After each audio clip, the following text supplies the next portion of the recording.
Welcome to the B Shifter podcast. John Vance, Nick Brunacini, Terry Garrison, and today we're talking leadership stuff as we like to sit down with our silverbacks and discuss that.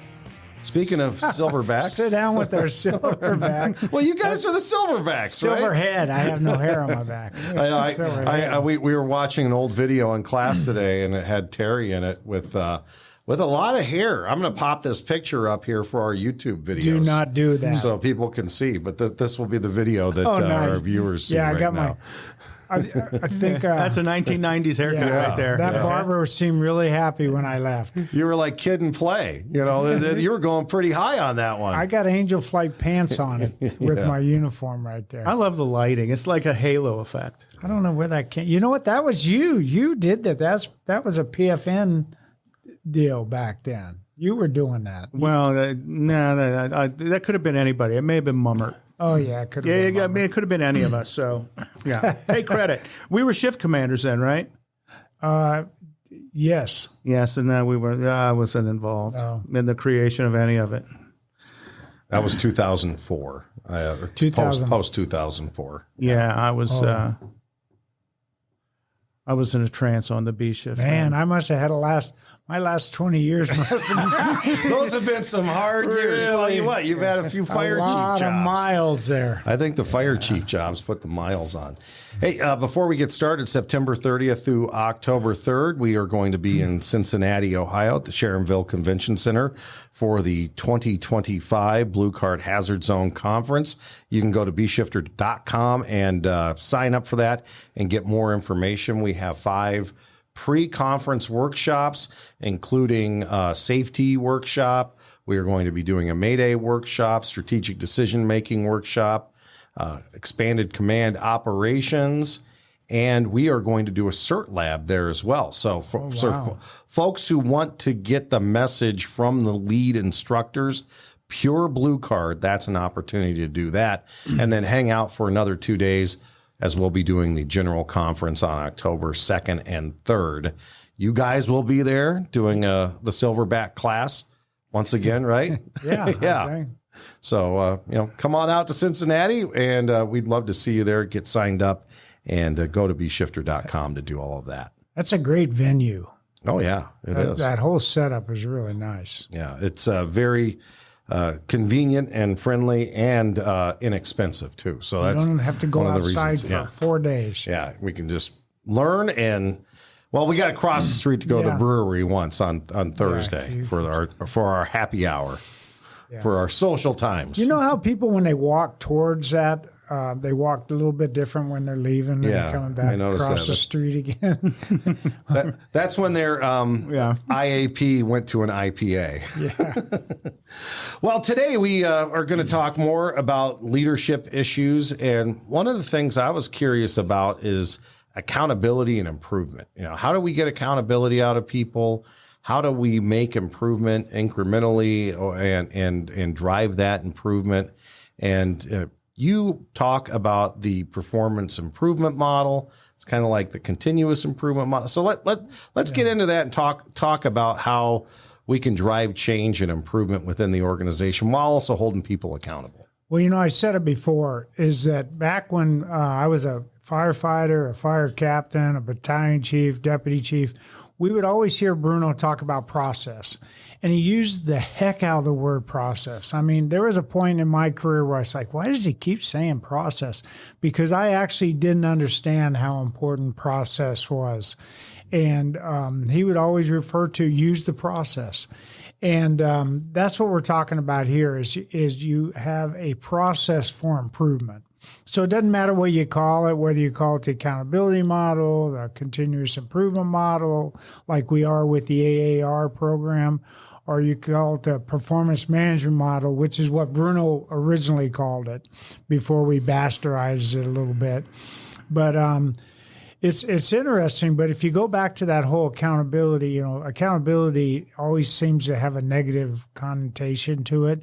And when I was a fairly new fire chief, I went to Oceanside, and the same thing happened in Houston and in Glendale when I was a fire chief. Is as soon as I walked in, there was a couple different groups of people, and one group would say, "Hey, we need to hold these guys accountable," and then they would leave, and another group would come in and they would be speaking about the ones that just left the room and said, "We need to hold these guys accountable." And it seemed like to me the accountability word was thrown out there a lot. And basically all they wanted me to do as a new fire chief was to pick a side and then beat up the other side for whatever reason. It's like, no, I don't think I'm going to do that. So I started looking at accountability and really Bruno's performance management model. It's like, what kind of process can I use here? And being a B shifter for all my years, I tried to simplify, which really is not a complicated model, the performance management model, but I just kind of tried to simplify, and I came up with the 4-step accountability model, which was the same as the other one, just a little bit simpler, and I use different words. We'll talk about it here in a minute, but what the accountability model did is that when I was trying to hold somebody accountable, or when people say hold somebody accountable, there was excuses that came along with why somebody wasn't being held accountable, and there was 4 excuses, and we talked about it. It's like, nobody ever told me. Set expectations. Nobody ever trained me. You got to train them. I've been doing it this way for years and nobody ever said it was wrong. You got to monitor performance. And then the last piece is accountability, both positive and negative, right? Because positive reinforcement is holding somebody accountable. Thank you for doing that and keep doing that. We need that. So that was what I kind of came up with in Oceanside. And then when I came back and started working for Nick and I saw the performance management model, which is more complete, it's got a few more steps to it, then we just kind of layered all that together. But it doesn't matter what you call it. It's been Brunacini's performance management model the whole time. And it works. So when it's a process of improvement that outlines the entire process from the beginning to the end, and then it's a continuous cycle, because once you once you identify what behavior is, you got to go back to the beginning again and continue the process again. So we could go through the steps of the model if that's what you want to do, unless Nick's got something to say about the model on the front end before we do that. Accountability is hinky word. Yeah. People, I mean, I don't know. There's not a better one. Really, what it is it's doing your job is what it boils down to. Did you do your job or didn't you do your job? Well, the accountability piece of it is really, this is the system or the process we're going to use to analyze what just happened. And really, it was kind of designed for after action review. Critique is what they called it back then. In fact, that's one of the boxes in the performance management model. So you got to start with like your job. Okay, what's my job?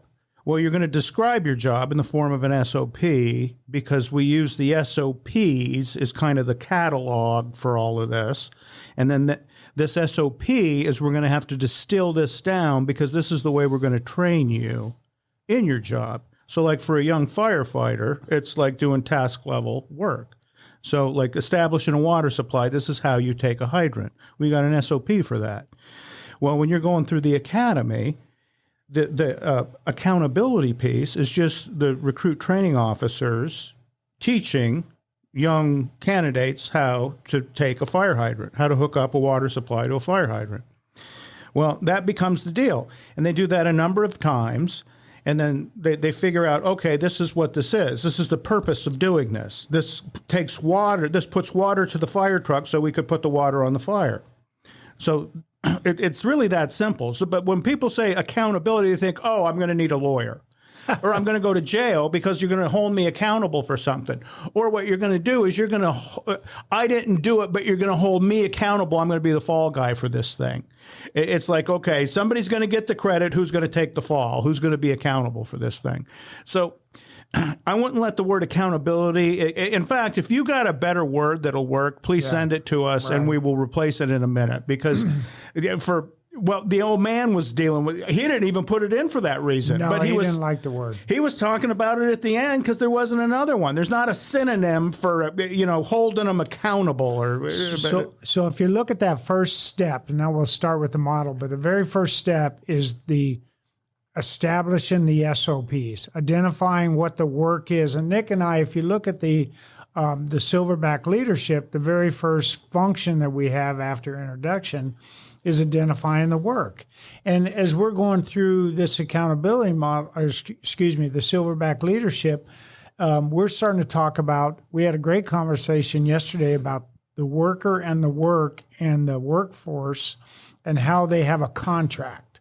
Mm-hmm. That's your contract. So when you get hired as a firefighter, you're contracted to do just like anybody else who goes out and uses their skills to deliver a service. That's the contract agreement between the firefighter and the organization. So the first front end of that is with the SOGs, SOPs, and then establishing those expectations. That is the initial contract, and that contract goes from firefighters, first line supervisors, managers, fire chiefs. I think the city plays a role, the jurisdiction, having authority plays a role, and everybody's kind of aligned within that contract. So that's the first part, is establishing expectations or understanding what the actual work is that you're going to perform. Well, you take 3 months to train them. So, Right. Well, but ahead of that, it takes a year or two to select them. I mean, that was the biggest part is, Right. okay, we got to make sure we have the right people that are going to be the future firefighters for our department. And then once you hold a test and do whatever, and you do your selection process, then you run them through an academy. And that's where you train them in the SOPs they need to know. So basically, you're training them to the firefighter 1 and 2 level, so they need to know all the task level stuff. So that becomes the deal. But ahead of that, there is an employment agreement between the employee and the employer. So it's work. I mean, Right. it's an occupational thing. So, and that's where you have SOPs that describe all those task level chores, if you will, that they have to be able, the task level actions that we take at the incident scene. See, and that's a critical fire category. Yeah. Critical fire ground factor, or the actions that we can use. So, and as you promote up through the task into the tactical and strategic levels, you have to have an expert understanding of that, because that is what you're managing, the work you're actually delivering. So when have you ever heard, John, you'll love this, have you heard a firefighter say, I didn't sign up for this? Yes. And what are they referring to? Having to do something extra like community paramedicine or home visits or checking a smoke detector. Something that Added wasn't value. added Right? value. It's really being customer nice. service. Yeah. Mm-hmm. So when you hear that, are we having a training academy where we spend 3 months spraying water? They're already EMTs, so we don't talk a lot about the EMT response system. They're already trained in that, and Nick always likes to say that's the same emergency EMS system throughout the entire country. So everybody kind of understands what that work looks like. They want to be in a fire department. You spend 3 months spraying water, and then they go out and they spend a lot of time going on EMS calls. Well, hell, I didn't know I was going to go on this many EMS calls. Well, then you didn't pay attention. Yes. You didn't have your eyes focused in the right direction, because that's what we do most of the time, right? Mm-hmm. So as fire chiefs, part of that service contract that we have with the employee is we got to be realistic up front and say, hey, you're going to get to go to a fire, but you're going to go to 40 EMS calls before you get a chance to go to one fire. Yes. Nick used to say, I took 1,000 blood pressures to go to this fire. That was my payoff, right? Yeah, and we used to say, we'd take it one further. We said a fire captain's job was managing the tactical fun at a fire, because that's what it was, right? Well, and that's the other part of it. We're a maladapted group of people because we run towards something other people are running from. Right. And there's a recreational aspect to that. There always has been. It's a fun thing to do. Yeah. So if you're afraid of going into a building on fire, you shouldn't become a firefighter. Nobody likes to drive slow, Nick. And yeah, exactly. We don't drive slow to the fire. So, and that's really kind of the deal. So that becomes a challenge. In fact, that's the biggest safety challenge that we really face, I think, as a service, is managing what we're doing on the fire ground. Right. And, I've been beating the balls off of this forever. As you look at the services we provide, there's four main areas. There's EMS, there's fire response, there's hazmat, and there's TRT. Of those, three of those service types, we do not maintain. We maintain SOPs for them, but we're not in charge of those task level training programs. Other people are. Like the medical community is responsible for EMS. The hazmateers of the world are responsible for hazmat content. The concrete whisperers are all responsible for the TRT piece. So, and there's standards there. Right. So like when you're doing a high angle rescue, there's certain knots and different tactics and tools that you use that you have to be well versed in. So, and they check you off on those before they'll let you do those operations. And then you have to maintain your skill sets there. So there's ongoing continuing education. The only place that really doesn't exist in our occupational world is for structural firefighting. So we're heavily into like SOPs and the rest of it. Right. So, I mean, because we have to make those training programs. So we've been doing this forever. We're like departments customize.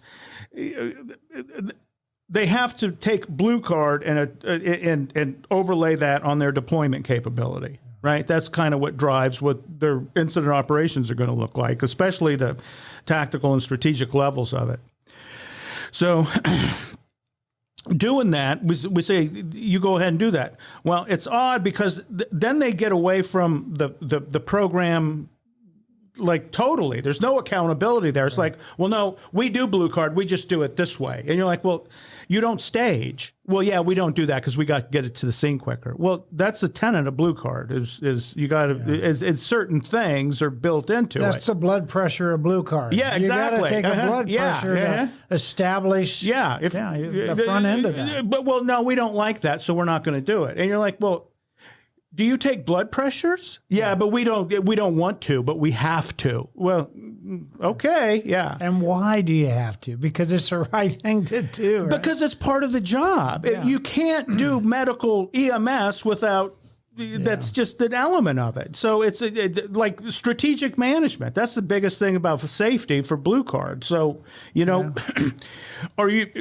we're managing offensive tactics or defensive tactics, and that also includes the placement of where firefighters are. So we use the strategy so the firefighters can more effectively kill a fire.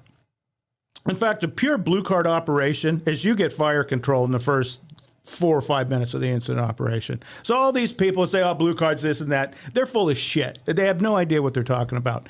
Blue Card, you know the most, the quickest, because there's a system, a process you use to do size up when you get to the incident scene, where you're going to take a whopping 30 to 90 seconds to size that thing up, to figure out, okay, this is where we need to attack it first, so it'll go away in the next 4 or 5 minutes.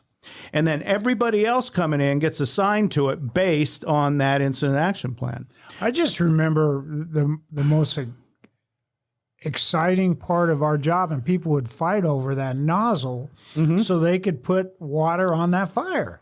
That's what we wanted to do. We wanted to put water on the fire and knock the fire down. Yeah. And there was fist fights in the front yard. The strongest guy got the nozzle, right? Or the quickest. And now you have people kind of arguing that they don't, that's not. No, we don't. We're going to fight over who searches first or who ventilate. And you're like, no. That goes against all best practices. In fact, if you're doing that, you're going to flunk the performance management model piece of it. You're going to identify, no, we didn't get what we needed here. The service delivery was goofy for these reasons. So if you look at the back to the model, which is you're going to hold somebody accountable on the back end.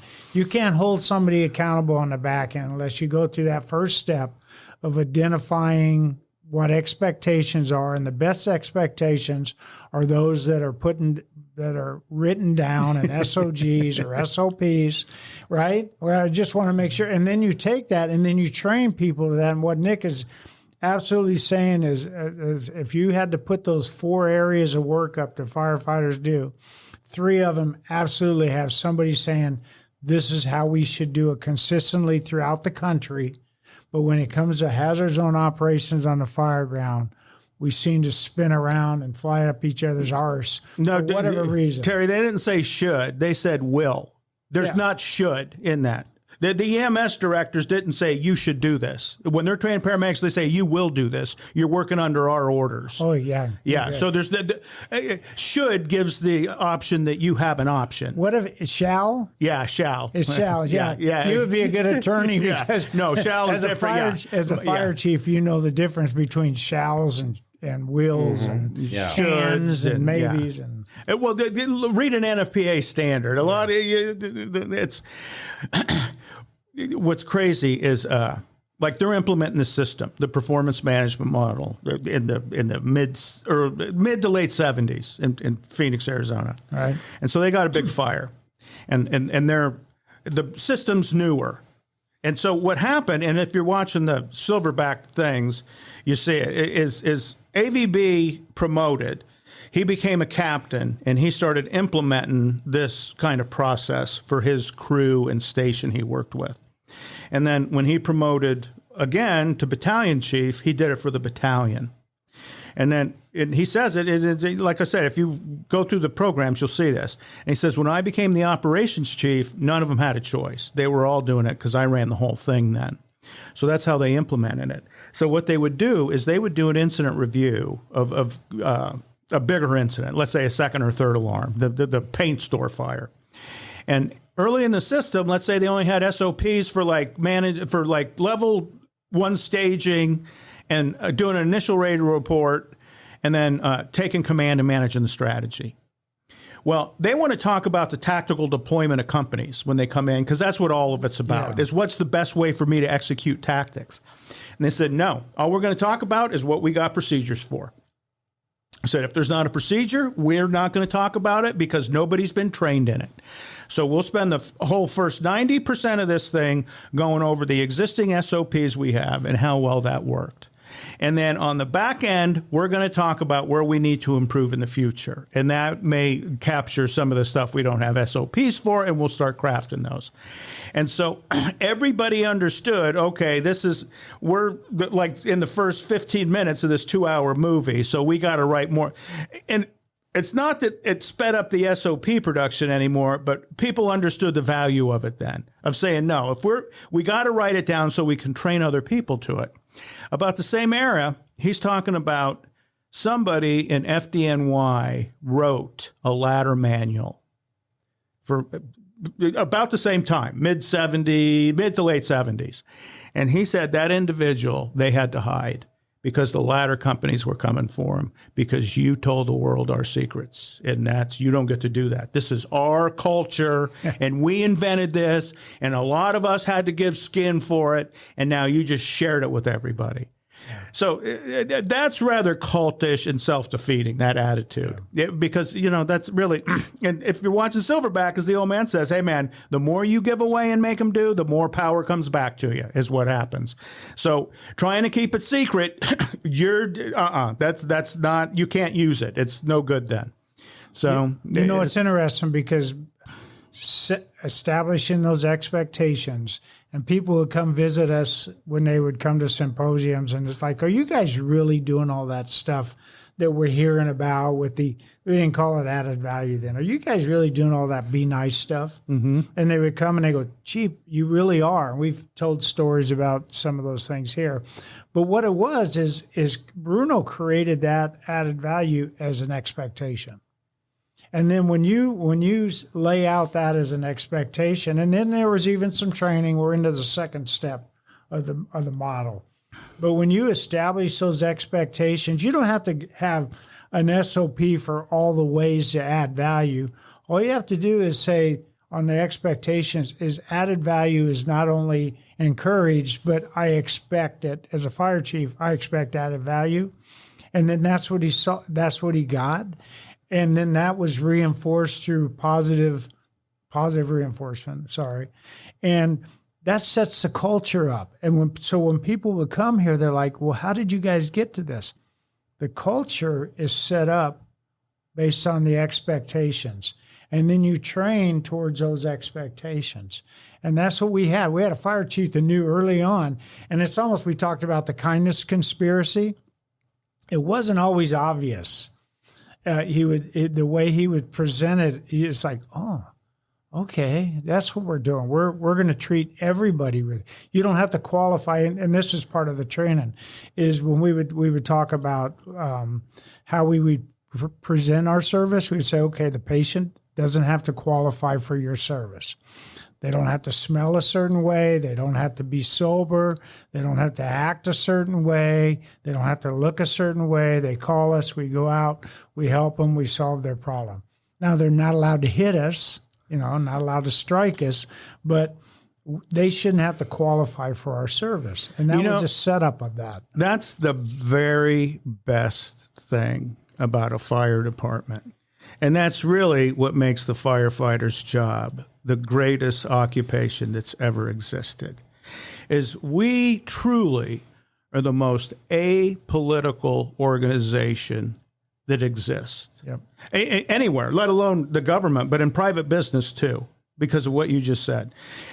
And people say, oh, yeah, blah, blah, blah, blah. No. We both worked at a fire station where to the south of us was about a 1 square mile county complex that included a mental institution and then a prison for the criminally insane. Yeah. That was the highest security prison in the state of Arizona. And we would go there, I don't know, once every 6 to 9 months. We'd end up going into that prison. And you're dealing with people that cannot be in society anymore. They're horrible human beings. In fact, most of them shouldn't be alive, to be honest. You're at the cave of Silence of the Lambs. That's who's in there. Yeah. And so we would go in and we would deliver. Like, I remember a patient having a heart attack, and it was an old man. And you're like, I don't know what you did, but they slapped the shit on him and they did the thing, and we treated him like anybody else that was having a heart attack. And then we took them to the hospital, and like 8 guards and handcuffs and the whole thing, and they had mirrors and dogs, but we get them in the hospital, and we're kind of breaking away and doing our shit and getting ready to go back in service. And one of the guards is like, and he was almost like the same way we were. But he made a comment to the nurse about the person, and you're like, oh my God. Kind of describing his past history. Bad guy. Oh, just horrible, wretched. Be careful. Yeah, it's like, oh my God. But, afterwards, you're like, well, we did the right thing. We showed up and we did our job. They called 911 because somebody was having chest pain. We went there and we did what we were supposed to do. I mean, it didn't matter if they were the president, the pope, or a pauper. It was, so that's why the world loves, when you see a fire engine, it makes you happy inside. It's like there is somebody that will, firefighters never leave town. I used to say we're the last ones to leave. We don't ever leave. If the town is going to burn to the ground or flood, we're going with it. Right. I remember Katrina, our USAR team picked up a New Orleans firefighter. And he was detached from the New Orleans Fire Department. They all were. He says, they told us to go to high ground. And he says, I lost my crew like the night of the storm. And I've just been wandering around. And so he hooked up with the Phoenix USAR team. And then they picked up a Coast Guard guy who actually had a gun. And that's where they started with, trying to drop off these evacuees they had into places, and the local law enforcement was like, no, get them out of here. We're not doing this. And they're like, well, wait, we're FEMA, so it didn't make sense. It was kind of a weird deal. But it showed that, hell, just recently in Los Angeles, the LA firefighters never left. In fact, when it goes to shit, they say, none of you can go home. We need you. So they all go in and they stay, and they try to make the community safe so life can go back to normal again. That's what our job is. So, I mean, that's where the accountability, it's just doing your job as being accountable. There's got to be a softer word for that. Yeah, but I think the process, once again, sets up people for success because you tell them their expectations, you train them on how to perform that job. Terry, it's the only way to get success is to go through a process like this. It's so important to have the process, and it's so important for you. If you're a fire chief or a boss out there and you're trying to improve performance on whatever level, have a process. And then the best thing to do is explain the process you're going to use to the people that are going to be in the improvement piece. So if I'm telling a firefighter, here's what's going to happen. I'm going to tell you once again what I expect from you. Do you understand that? Okay. You need training on it. Okay. I'll give you a little bit of training on it. Okay. Now go out and do the work. Oh, you did the work. Okay, we'll come back here because here's the areas where you need to make a little bit of improvement in. Here's the areas that went really well. That's the accountability model. And it goes back in the system again. You do that together, though. Like an after-action review, everybody's just saying this is what we had and this is what we did. So it's kind of like, here's the conditions, here's the actions. Right. And see, you use that model to train people. That's really what it is you're training individuals. So whatever it happens to be, whether it's hose lays or IVs or dealing with other human beings, it's all got to be part of the training piece of it because that's how you you indoctrinate people, you train them, and then I think what your culture becomes is what how the leadership manages the accountability piece of it. That becomes the culture. That drives the culture of the organization. If I could, on top of that, though, and I think about a couple of employee surveys we did for employee engagement, and the word transparency comes up a lot. We want transparency, and I really equate that to I want to know what's expected out of me. Exactly. And that's why we did things, if you don't have an SOP, you have a document like your fire department's way. You've done that several times. It was done at Phoenix Fire.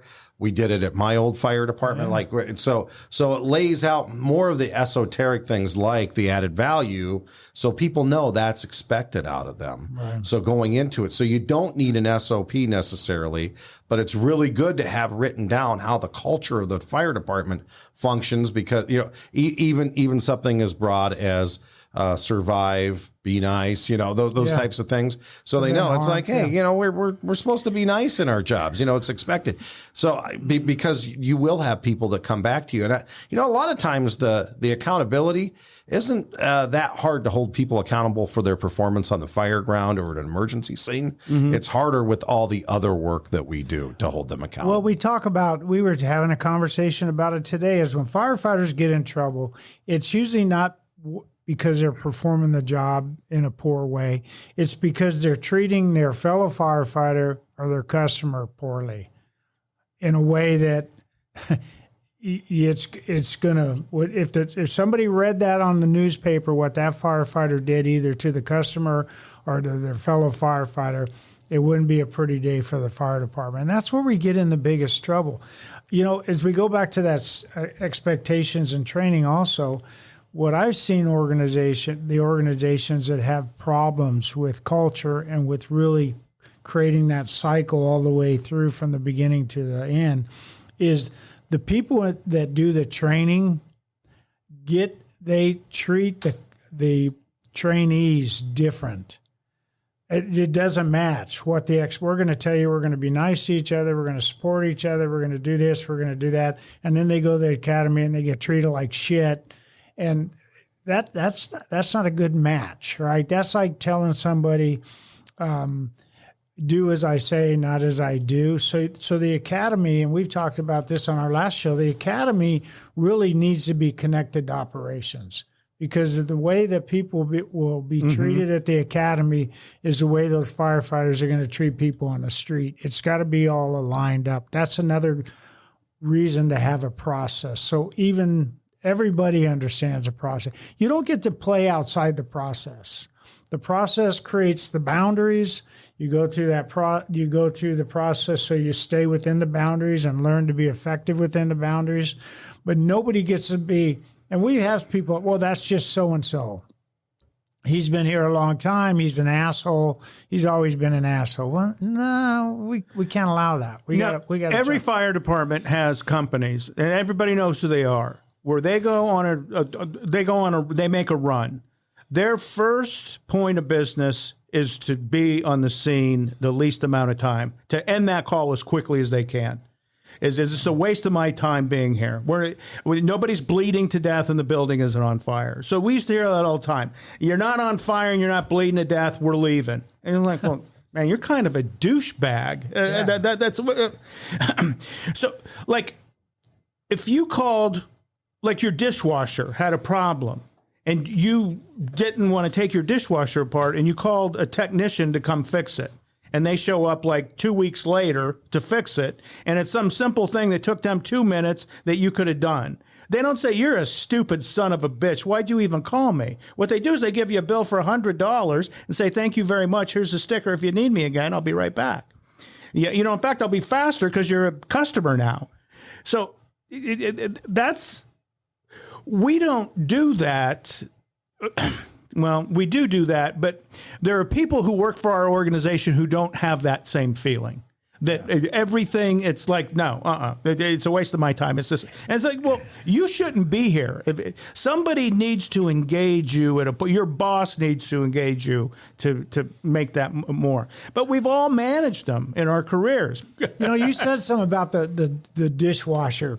So if the world was in line with the way it should be, firefighters are respected because the way they treat people and come in and solve problems. Yeah. Can you imagine if every plumber who ever went to unclog your clogged up toilet treated you the way that we think firefighters did a little added value?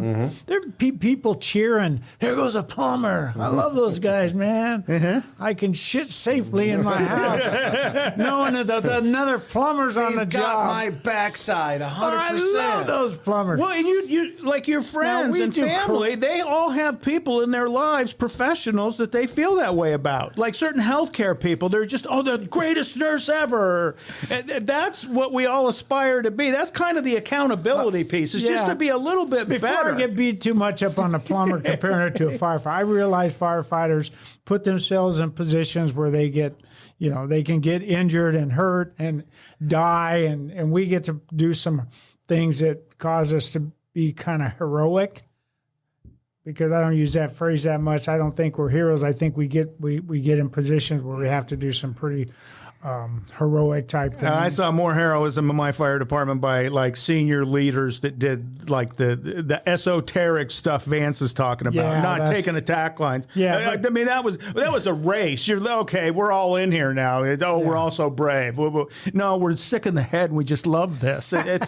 No. I mean, who wants to run into a place that it'll kill you instantly or give you cancer later on? It's just it's an odd mix. Be it a B shifter. Those really smart plumbers are the ones who call themselves like the firefighters and put. Yeah. There's one in every city. Plumbing 911, and then they get an old ambulance at an auction and make it their plumbing. There's one in every city. Phoenix Air Department. I'm driving here today, and they're building a house around the corner between this building and my house. And I go by, and they're putting in the HVA system, and that's what it is. It's all Phoenix Air Department, and it's painted just like a fire truck. Yeah, and that's, you're like, hey, why not? Got a powerful brand. Well, Bruno used to say, if corporate America could bottle the goodwill and the feeling that we get, they would tap into that every day.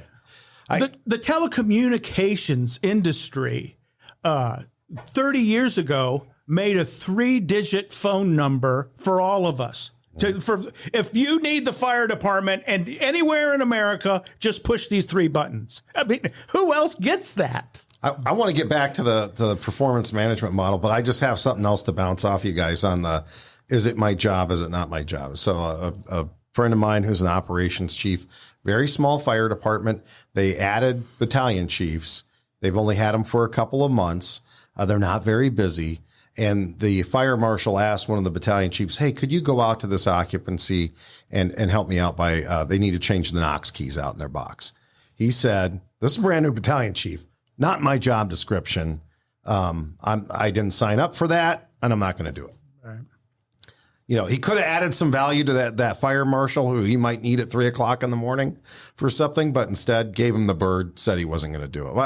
What's your thoughts on that? I mean, the guy didn't ask him to pull sharp objects out of his arse or something. He didn't ask him to do anything degrading or degrading. What's the word? Degrading. Yeah. I'm the Norm Crosby of the fire service. But it's like, yeah, I think if somebody asks you in a kind way to do something, and we all do it all the time. Yeah.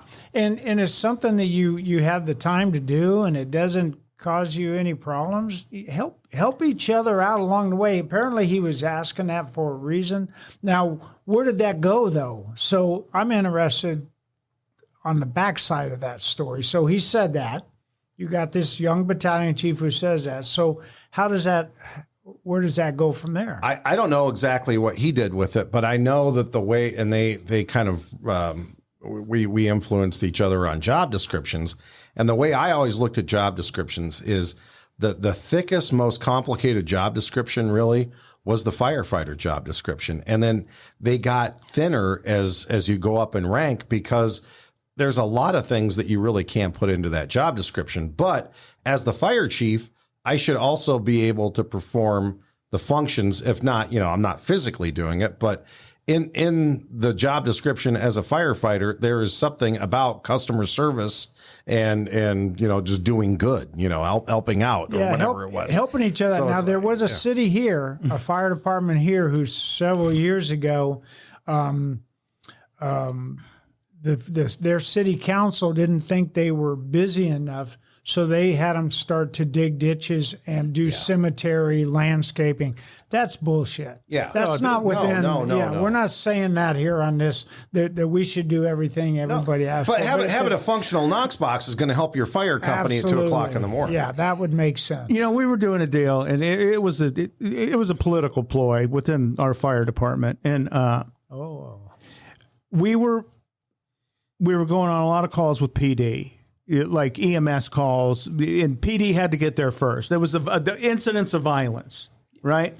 And so stage for PD is what it was. And so you'd have to wait for PD. Well, and then it became a deal that the companies, certain individuals on certain companies didn't want to do it anymore because it was mostly, you wouldn't do anything at them. The police would find out it was a nothing deal or whatever. So very rarely, but one of these individuals was high up in the union and sat on one of the committees. And so he made the suggestion during a committee meeting that, if this is such an important call for us to go on as an engine company, as a task level responder, is we think that there should be a battalion chief on it also.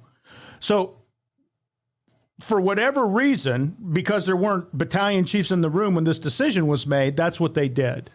So we started going on PD EMS calls, like single company deals.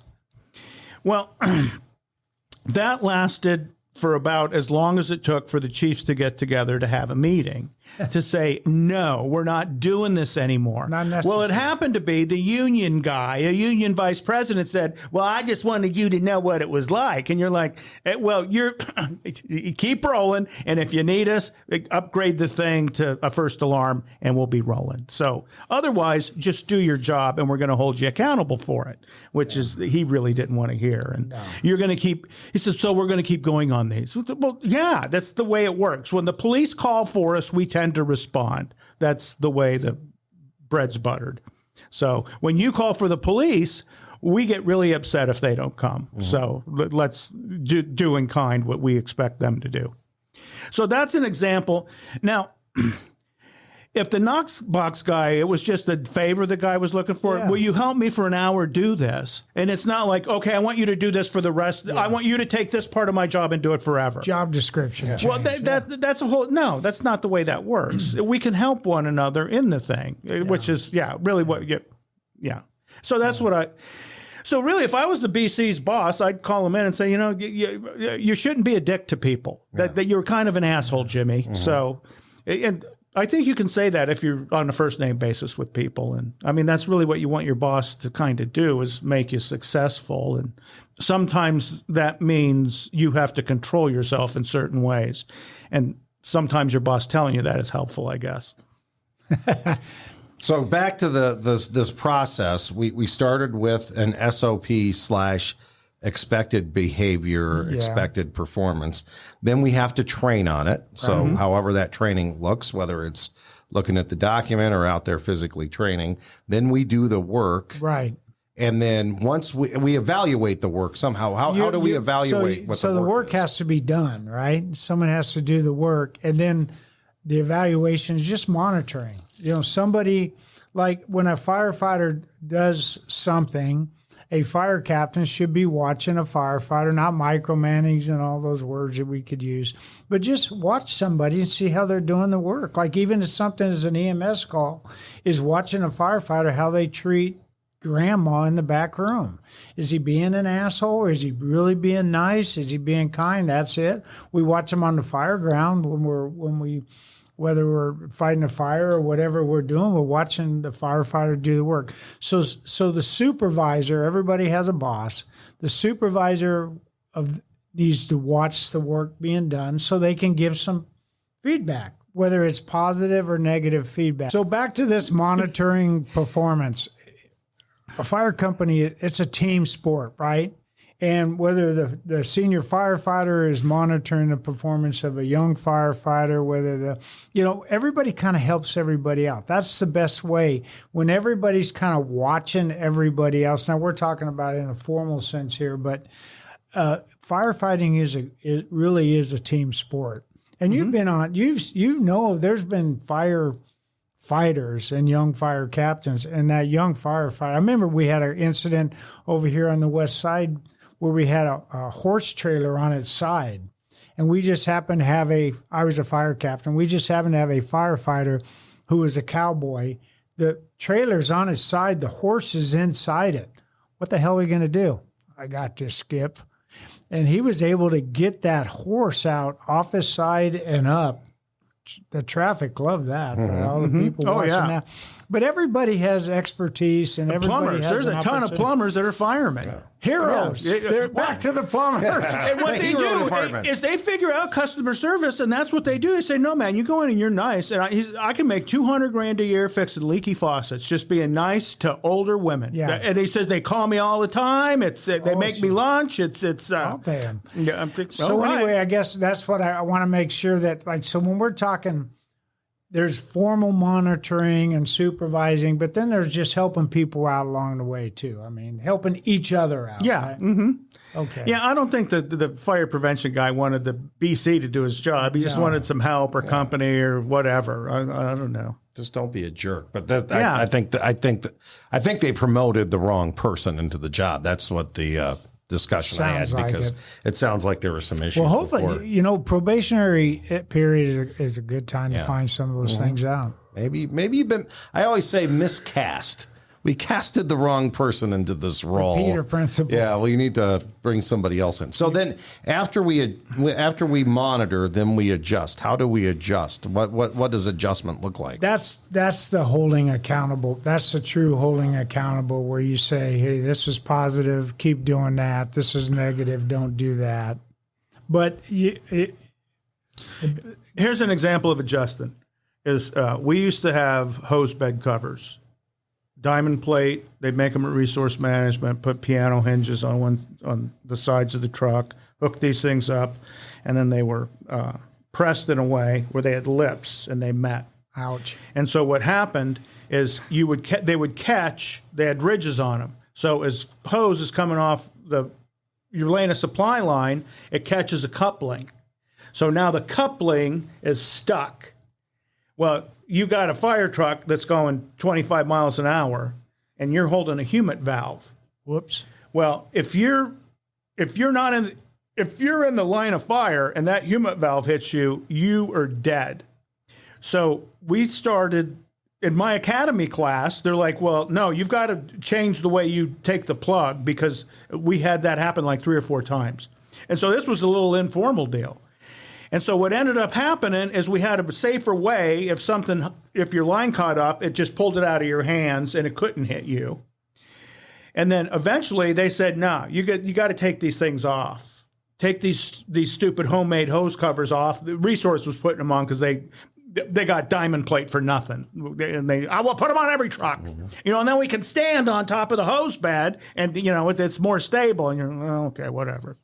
So, but there's the part where you said, oh, we got a problem. You figured out this isn't supporting the work in any way. It's unsafe. And then it led to a couple improvements. And one of them was modifying the apparatus to remove obstacles to the hose coming off. And that's really the revision part, right? Where you revise and it was then that easy. You go back. Yeah, and that's usually the way it goes most of the time. In fact, most people, if you just tell them, hey, this was a little screwed up here, and it's typically a lot of times not even their fault. They're just wandered into the wrong situation and took the wrong actions, whatever that was, or they thought it was something different. If you read Frank Lieb's book, The Cornerstones of Leadership, although I read that again there, all those stories that he said, I'm probably over generalizing too much, but it was about monitoring and adjusting. Mm-hmm. Every one of his was a story where he came upon a situation, or he had a supervisor come upon him doing something, or a crew, and that supervisor or he would adjust the crew, whether in a positive or negative way. Some of his stories are more positive, where it's like, yeah, keep doing what you guys are doing, because this is working out great. In fact, let's make this into a SOG when we get back, because this what was the one that he tells about with the escalator? The wood escalator? Yeah. And he said, hey, we're going to take this back. The ideas you guys had make perfect sense on the deassembling this and releasing the poor victim from it. And his stories are all about, it seems like, that monitoring piece and then adjusting and getting it back into the system. I don't think it's any more complicated than the way you manage an incident action plan. Yeah. As you're the IC, you're sitting there and you think, okay, I got the lines in place I need. I got my attack positions established. The fire should be going out. Well, if the fire doesn't go out, there's a reason. And it's like, okay, I got to do a set of things to figure out why this isn't working. And then once I have that information, then I've got to come up with some kind of solution. And usually it's just, okay, change this, do this, whatever it is. So you're using that same system to manage just your day. It's the scientific method. Stop, observe, figure out what's the best way to fix this, take some action, and then analyze, okay, how well did I do here? So a lot of this is the leaders there's attorneys out there who specialize in figuring out you did this wrong because you didn't go through these steps. Yeah. That's negligence, and and because of the importance of our work and what we do, that leads to that's where your risk is not performing or not doing what you say you're going to do. Well, that is, there's a lot of exposure, financial exposure there later on. So, I mean, that's why we're all certified in our EMS, whatever that is that's the only way a fire department can operate. If we just send a bunch of witch doctors, it's probably not going to go well. No. And if you just look at that after action review part, we've all been there where you have a fire. Everybody knows what happens in the fire. Yeah. What happened. There's no secrets, and you have a supervisor, a battalion chief, district chief, whatever. The incident commander, number 2, comes up and he wants to review that incident. And he says, everything's fine. You guys are okay. Nobody got hurt. You lose respect for that guy. Mm-hmm. Because there was an opportunity you could have, because I don't think everybody's so thick then. If he would have said, hey, you know what would have worked better? When this information on a 360, or when you guys communicated that, or as the IC number 2, what could I have done better to help you guys? But when you just get up and you didn't monitor, that's the part of monitoring. The accountability part. You have to watch, and then you got to respond. It hits you right in the face. You're responding. You got smoke on the horizon. The first 3 companies, each one of them laid a supply line. They said it over the radio. Lay a line here. Lay me a line. Lay another line. I get there. I'm IC number 3, really. I'm the senior advisor. I got there ahead of the BC, so I took command, and we're doing the after-action review. Nobody laid a line. 3-story apartment, fire on 2 levels, no supply line. Okay. Well, I don't want to be unpopular with the guys. That's like, clue me in. Where are the supply lines? Well, what? Fire went out. Fire went out. And where are the supply lines? You're liars. Don't lie over the tactical channel. Yeah. We talked about that the other day when we talked about being kind, and Brunacini said it. The most unkind thing you can do is accept poor performance. Yeah. As a supervisor, Don't expect gratitude for overlooking incompetence. Yeah, you're not. So when we talk about monitoring, there's a way you can train. I mean, that's what we're doing with the AARs, training people on how to do an AAR. Well, you can do that within any place in the organization. Well, the beauty of it is because you use the process. The AAR is no different than the initial size up and strategic decision-making model. Right. The strategic decision-making model is just a bend and twist on the performance management model. It's the same thing. Here's a wonderful statement. It was in our firefighter safety survival guide in the 80s that Bruno, was it 80s or 90s? Bruno, I was a new battalion chief. He says, you're going to it was the late 80s, early 90s. One of the very first, and we went through an entire cycle of an incident, a fire incident. Eric Victor had Farrah Fawcett hair back then. Yeah, right. And the statement, I'm going to hopefully get this right. He says that supervisors are not empowered to overlook safety issues. Battalion chiefs are not empowered to not act upon those when they're overlooked. Like you didn't, you had to act on it. So when you start talking expectations, a really great thing about using this model, when you start out talking about using expectations in the model and where you fit, you get to talk about, and if you don't do it, don't be surprised if I call you on it. And then it's like, people aren't surprised. Like, oh, you're surprised because are you guys surprised when you said you laid a line and I get here and there's no line? Are you surprised at that? I'm a little irritated by that because we're missing something on the front end of this thing. They're killing me, Jimmy. They're killing me. Right? My brother, I loved him. I said it today. Hey, Terry, don't get mad at me, but can I borrow $20? Hey, Mike, don't get mad at me, but no. Who got mad? Mike always got mad. Yeah. And then he'd whoop your ass and take all your money. Take everything. That bastard. But you got to set the expectations up front. And part of the expectations are in the accountability model, or whatever you want to call it, the performance management model, is if I see something when I'm monitoring it, I'm going to call you on it. Now, you don't have to be mean about it. Now, if you see it more than once, like we've had fire captains that didn't go in with their crew. They stand out in front of the yard with their coat open on the radio, and they wouldn't go in with their crew early on, is I made that person a permanent IRIC. Okay, you don't get to go in with your crew now. You're going to stay outside. In fact, because how would a fire captain feel every time their crew comes out? Hey, what was it like in there? That's got to be a terrible. Right. So, that guy didn't like going into fires. I think some of this model, too, this isn't secret sauce. This model has to be talked about. And we talked about it probably every meeting we had for 13 years. It's posted in the fire station. People know that the model exists, and they know this is the process we're going to follow. Right. So I really think the power in it is educating everybody on the model and letting them know this is how we get better in the organization. Absolutely. Go ahead, Nick. Sorry. The safety, like the safety SOPs, going back to the safety guide, they said that these aren't SOPs, these are rules. We enforce these as rules. Others, as you had as a company officer, you didn't have to lay a supply line if you're the first one in. because we had staging in the second one. And, so you could work through that and say, well, tactically, maybe next time lay a line, it would have been a better choice here. And generally, yeah, you're right, it probably would have been. And then the next time they lay a line.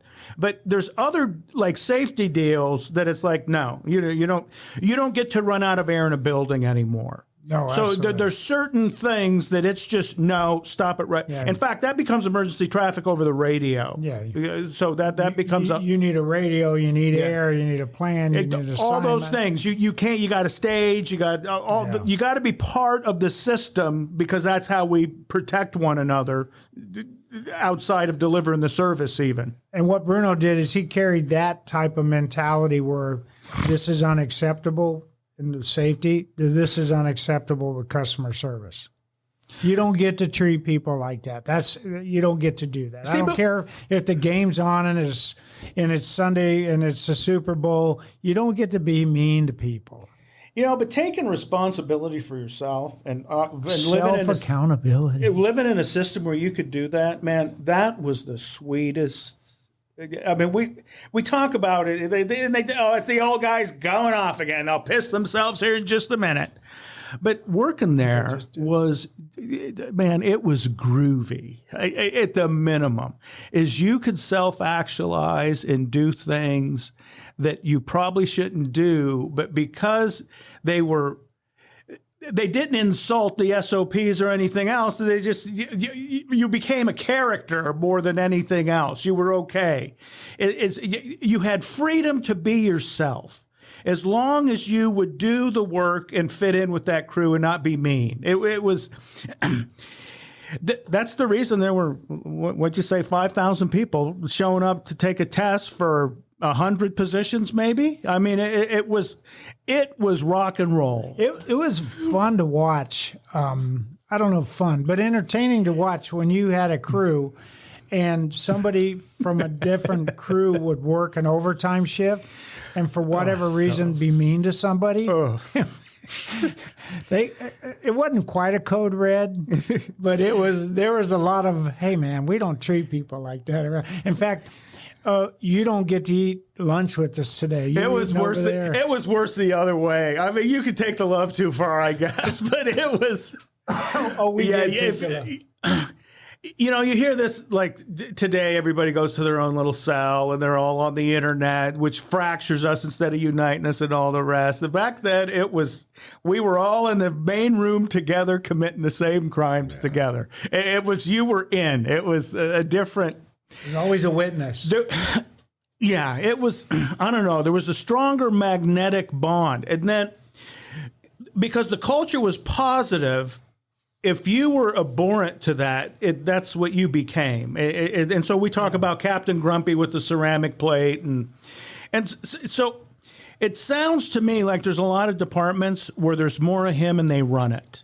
And you're like, no, I don't want to work there. That's not, And I also think, though, and what you guys are trying to help with, the Silverback Leadership Program, is there's a lot of fire chiefs and fire service leaders that don't know how to articulate expectations and put that out there and really know how to manage it. Because, and we've talked about the schizophrenic fire chief. Mm-hmm. I think that solves a lot of problems. Now, you're still going to have the jerks and the bad people and stuff. They don't go away. You just have to have the system for dealing with them. But if you build a culture in a department that, the 5,000 people want to come back in line and get to, that there's a reason for that. Mm-hmm. It isn't the pay.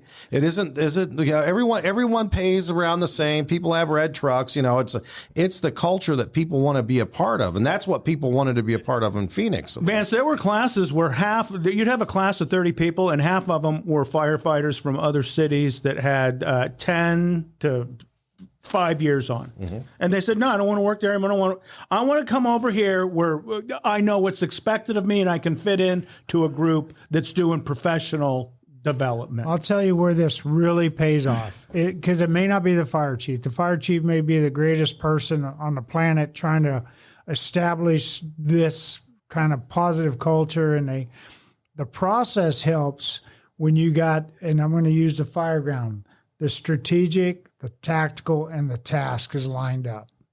Because what will happen is, without the process, you could have the nicest fire chief, But that tactical guy, whoever that is, has a lot of opportunities.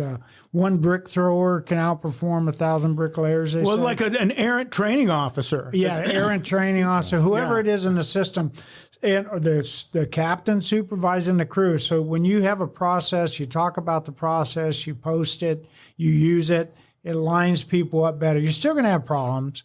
We talk later in Silverback Leadership about boundary management and how you kind of get people back within where they need to get. Staying in their lane? Staying in their lane or sending them home.